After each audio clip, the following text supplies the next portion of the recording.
Hey adapters, I'm Doug Parsons. I'm a partner at Simpatico Studios, where we live stream conversations about complex business and social challenges with professionals like yourself who are working on the same issues. Our shows are live streamed in front of a global audience of your professional peers on simpatico.tv. I'm building a new type of online community for professionals like yourself on the Climate Adaptation channel. If you're a regular listener of my America Adapts podcast, I think you'll find that we're taking our conversations about important problems, policies, and solutions to the next level here. And if you're interested in being a guest, we'd love to hear from you. And now join us for this latest episode.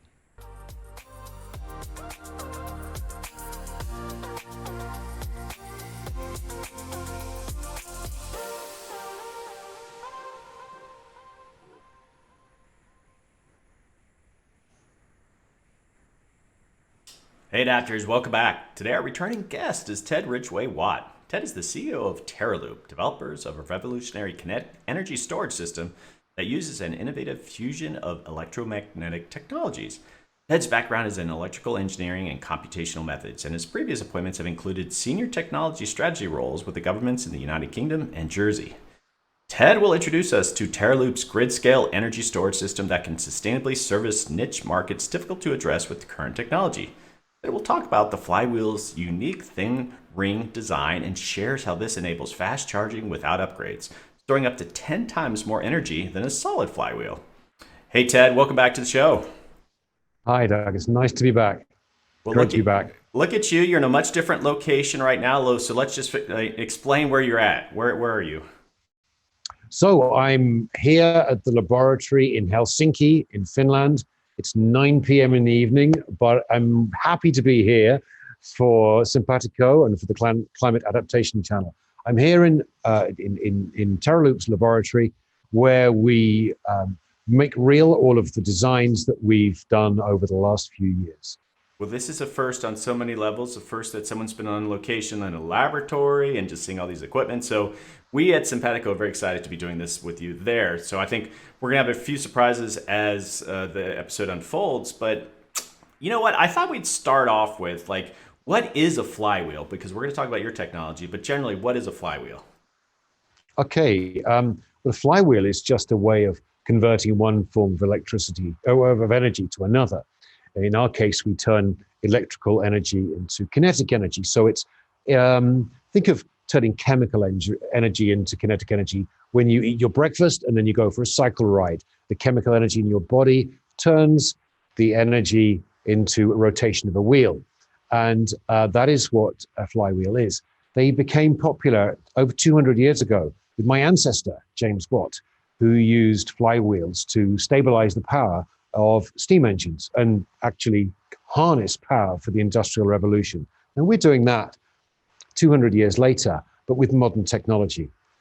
Okay, I never caught that. So you are related to the original kind of Watt, the famous Watt. Indeed I am. Yes, I'm a descendant. Oh. So you could say I was kind of always destined to be in this business. Wow, I wish we'd acknowledged it in the last episode. That's very cool. And look at you, you've taken it to that next level here. I'm sure you would love to explain what you're doing to him, right? Wouldn't that be a fun conversation? Wouldn't it just? But I mean, he would be amazed at how this has come on. I mean, nowadays, flywheels are used in several mission critical applications. So they're used, for example, in data centers and sometimes to protect the power in hospitals and so on. And the reason they're used in those applications is because they're capable of responding very quickly and producing high amounts of power. And this is something that batteries are not so good for. They get hot and the heat deteriorates their chemical performance and they lose their service life. And I think most of us have heard this. And anyone with a mobile phone knows that this happens after, say, 300 charges.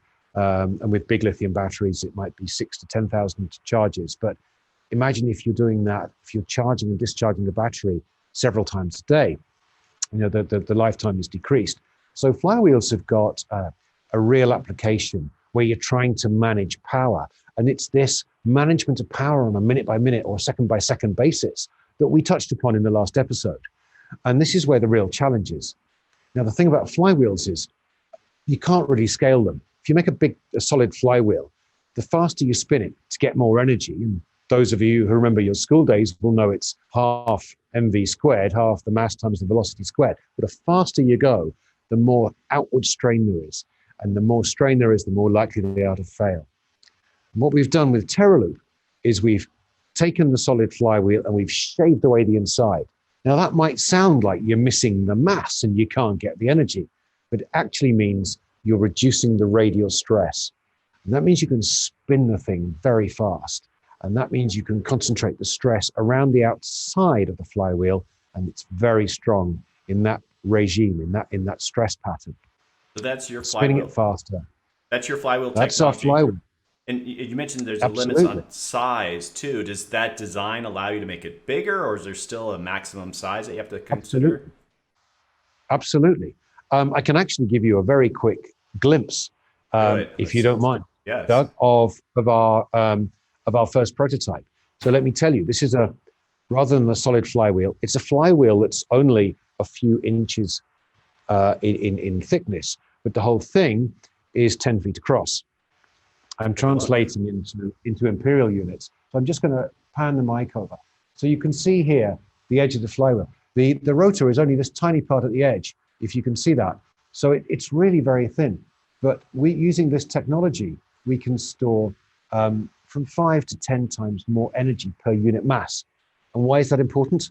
Well, not only can you store more energy, which is always useful as we use more electricity in our energy supply, but it means you use less material. And that's going to become more and more important as we run through the energy transition and always seek better ways to use the resources that we have. Okay, so explain that to me. What you just showed us, it was 10 feet, and it looked more complicated than you're making it out to be, but it sounds fundamentally, it's a simple design. But let's say that device there, if it's, what's it like a resource to? Like, how much could that be? Is it like a building? Is it like a small city? Who would use that sort of design that you have right there? Okay, well, I'll tell you. But let me just tell you briefly what you saw there, because you said it looked complicated. The key thing to this is that the rotor doesn't touch anything. It's actually levitated by magnets, and it's controlled. Its position is controlled by electromagnets, by an active magnetic bearing.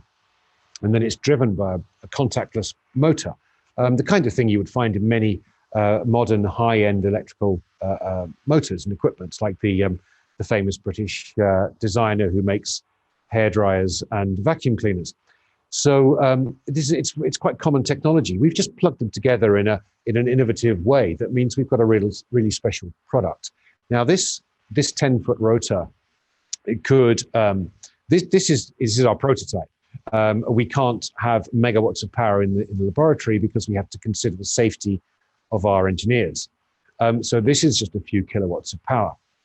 But using our technology, we could make something this size that could charge and discharge 5 megawatts. Now, this is 10 feet across and it's round. If you had 5 megawatts of batteries, say, this would be between 3 and 5 shipping containers. Quite a different prospect. And of course, this can be buried underground quite easily, not only for safety, but also, of course, so it doesn't present any kind of visual footprint. All right, so you have So the answer is several buildings. Several buildings. Okay, and you actually have another little surprise behind you too. Let's take a look. Could you explain what's behind you? Let's say it's Well, Ted, you've ruined the surprise by saying it's behind me. Sorry. So let me explain. We got to work on this. To just add a little bit of tension to the reveal. Please. The thing is, where is the, we're a startup. We've been going for 6 years. And it's a great startup. And it's usually thriving with young engineers, masters and PhD students, and a great environment. But we really have to keep our eye on the commercial viability of this. And right now, again, as we touched upon in the last episode, the real pressure in the energy sector during the energy transition is managing power short term.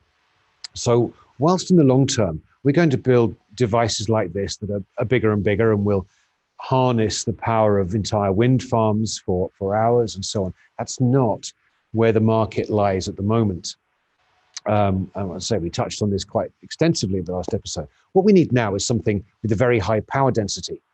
And so our first pilot prototype, the one that will be with a major customer over the next few months, is behind me. It's right here. All right. There it is. Let's just quickly Look at that. recenter me. So this is, I'll explain. This is spinning slowly because it doesn't have its cover on. The cover is just to the side. I know you're going to go for a square format, so let me just show you. The cover is currently not on the machine, so it's spinning slowly. Now this, what you're looking at here is a carbon fiber rotor that is around about 3 inches in thickness, and it's spinning, just spinning slowly so you can see. It's being lifted by magnetic shear force levitators, which are arcane sorcery that will use very few magnets to provide relatively stable lift. It's being controlled by active magnetic bearings developed in-house by Teraloop, and it's spinning silently and without vibration. At the moment, it's spinning at, I think, 150 RPM. But just to give you an idea, its nominal service speed is 6,000 to 18,000 RPM. Wow. At that level, 18,000 RPM, it's around 12 megajoules. If you want to put that into context, that is 12 compact cars traveling at around about 50 to 60 miles an hour.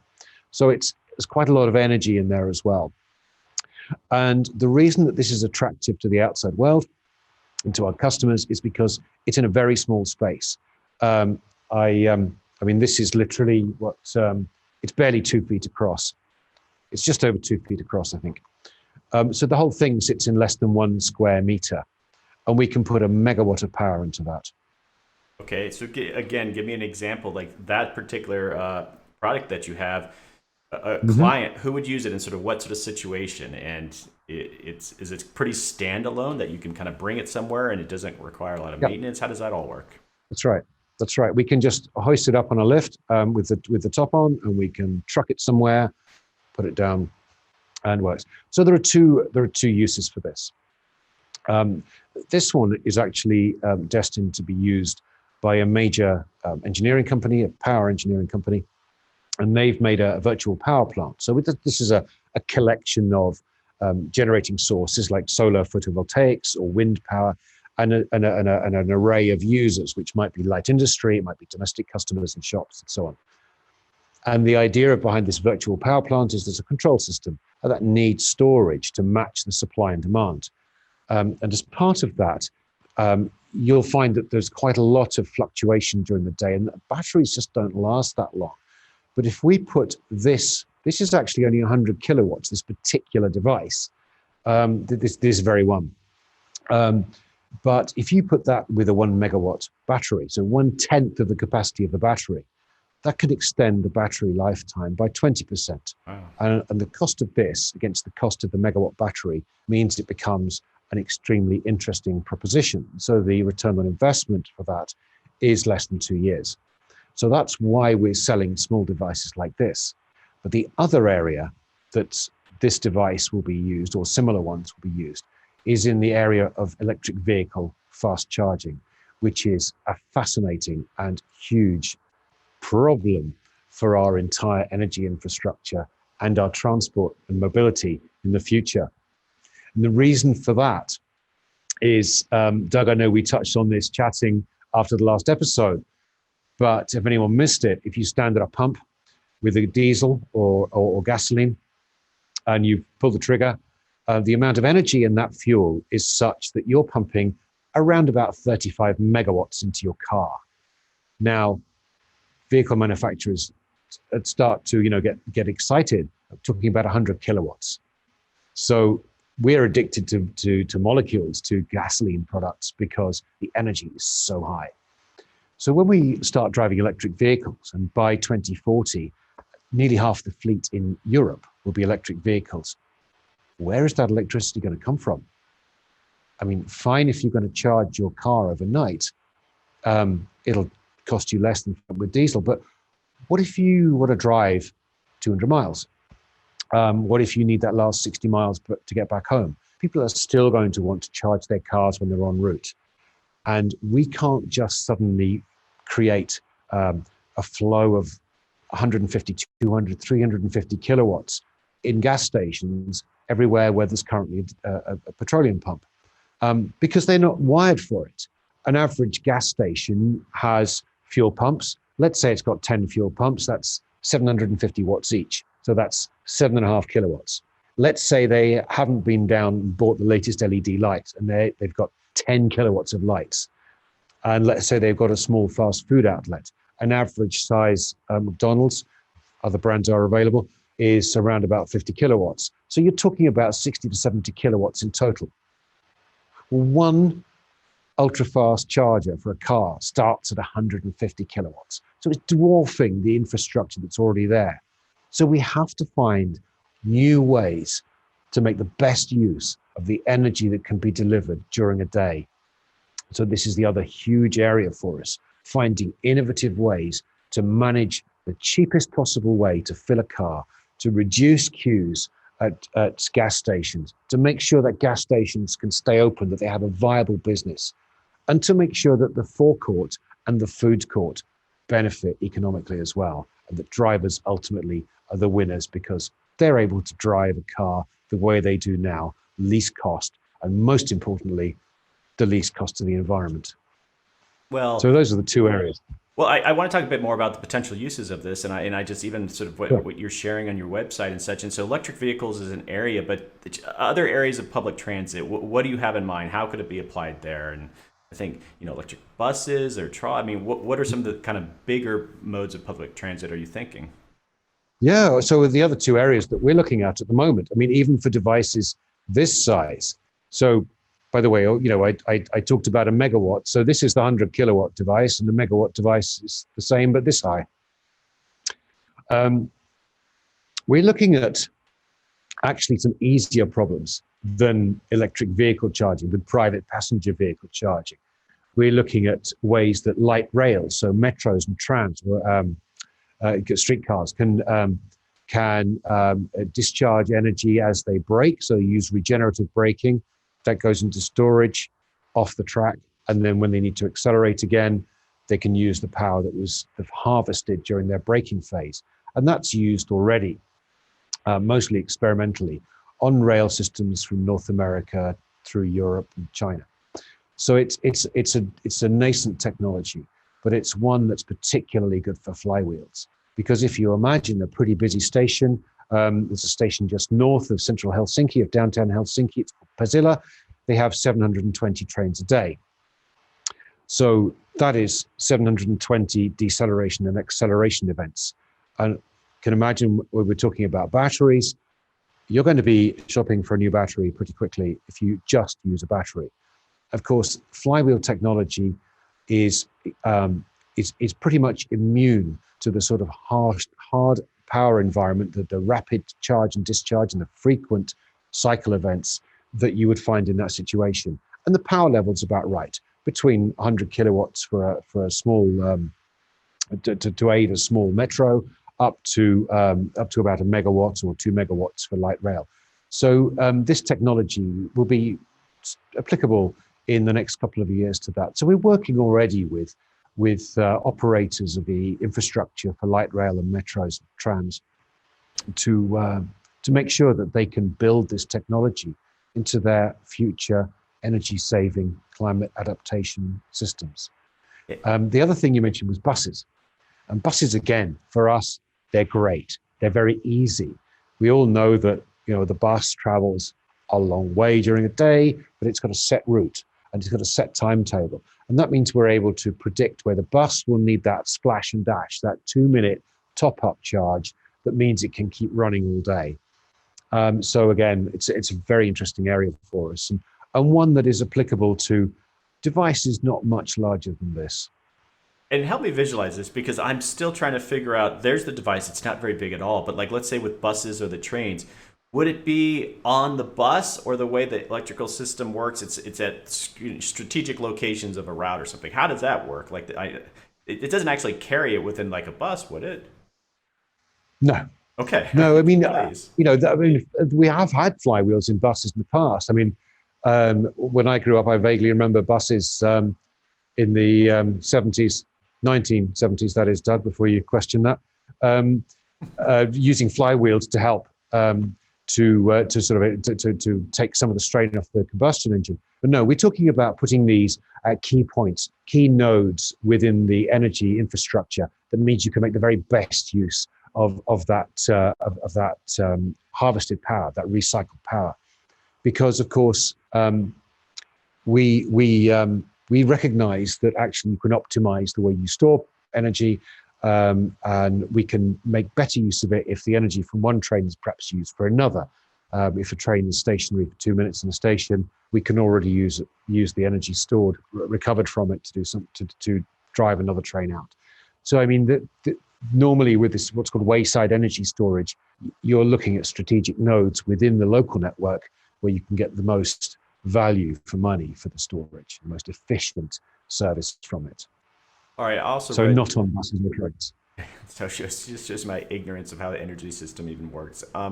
One of the things that I read that I thought was kind of exciting, but maybe you could just provide some more details. It's just the role it could play in meeting developing countries' energy needs. And what did you have in mind when you said that? I think I found this on your Yeah. website. So yes, I sent you a few notes, and yeah, it's a very good point. Um, one of the issues that many of us are aware of is that there are many people in the world, in the developing world particularly, who do not have access to reliable energy, to reliable power. In fact, there are 600 million people in the world who really need urgent access to a reliable electricity supply for healthcare, for education, for their general well-being. Um, and typically, the way that grid has been um, implemented in the past has not been national grids in those countries. You know, we are countries that have a strong and stable grid system are very fortunate, and most developing countries, or many of them, do not have that. In which case, you have these local grids. They're often built as projects and run as projects, and there'll often be a mix of diesel gensets or diesel generators, and photovoltaics, and other sources. And so already there, you've got a slightly volatile mix of availability. And often the solar cells are not very well maintained, or they've got battery storage. And actually, they need the stabilizing influence of short-term storage. So I touched earlier on battery life extension, where the flywheel can absorb the microcycles, the sudden transients that come upon the system. And it's the same with microgrids anywhere, whether they're on a mountaintop village in Italy, or or a small island around Indonesia. It's the same thing. It's about managing short-term power outages before you can get a diesel genset on, or minimizing the use of such things.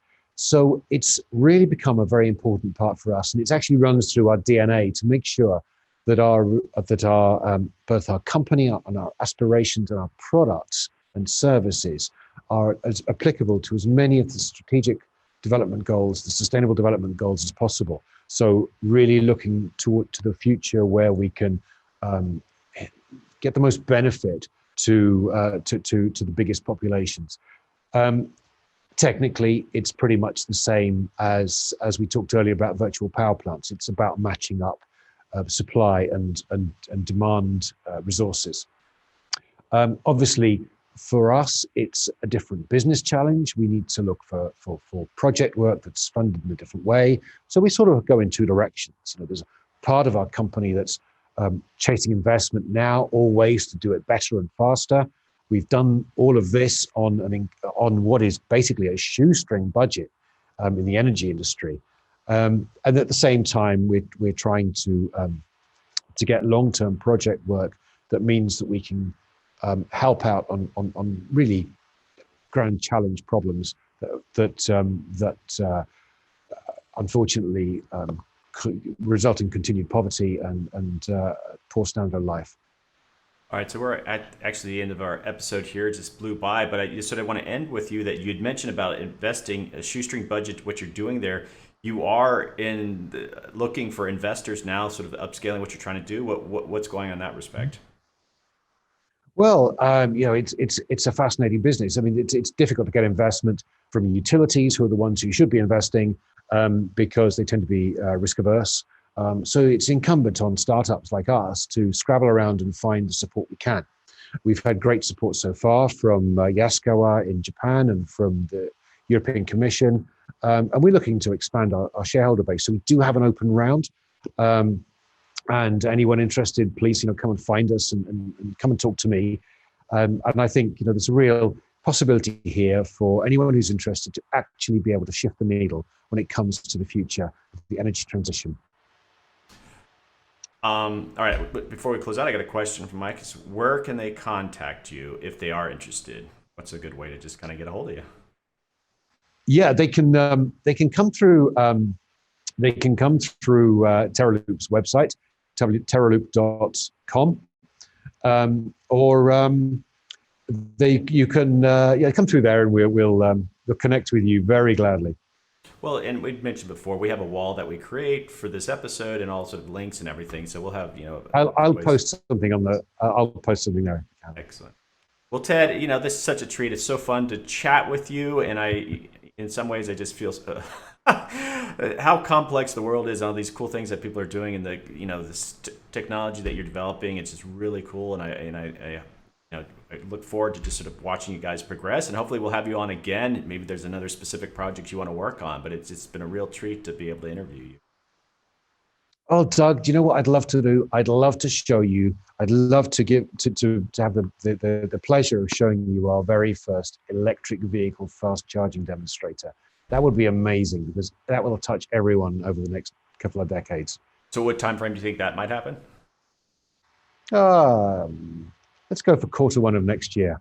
Okay, all right. We will circle back. Everybody's, and especially Mike, he's the electric vehicle guy, and we will circle back around for sure. But this has been great, Ted. And hold on, we're going to go to just chatting, but thanks again for coming on, and thanks for making this in your lab. That just was an extra treat. Just to look at that thing. That just, I feel like I'm doing an interview in the future. So it's really cool.